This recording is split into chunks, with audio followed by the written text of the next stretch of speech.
UPSC से जुड़ी सर्वश्रेष्ठ जानकारी के लिए कृपया दृष्टि आईएएस के ऑफिशियल चैनल पर संपर्क करें। Questions are very important in the sense that do not memorize them. Do not see the options और रट्टा लगा लिया कि इसका आंसर ये है, इसका आंसर ये है. तो here comes a part which you'll have to do yourself.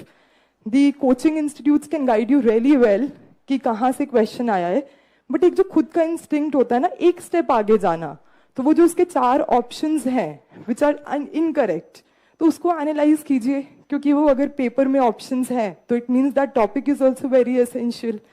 तो जब हम इतनी मेहनत कर रहे हैं, इतना सब कुछ पढ़ रहे हैं, तो why not take a step forward और उन तीनों ऑप्शंस को भी एक बार फटाफट गूगल करके देख लिया जाए कि यूपीएससी के पॉइंट ऑफ व्यू से क्या इंपॉर्टेंट है.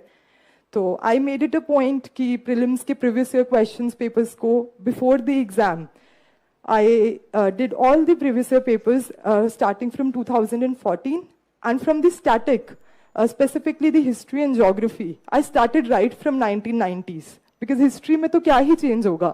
So do not make it a thing कि किसी topper ने 2013 नंबर दे दिया तो उसके पहले के देखने ही नहीं है. Apply your own minds as well. Study the pattern of the examination. तो I thought it will be helpful to see the static things पहले से ही अगर हम question papers देख लें.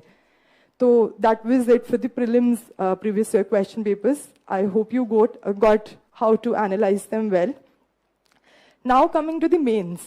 तो mains में it becomes very important to know कि किस तरह के questions पूछे जा रहे हैं.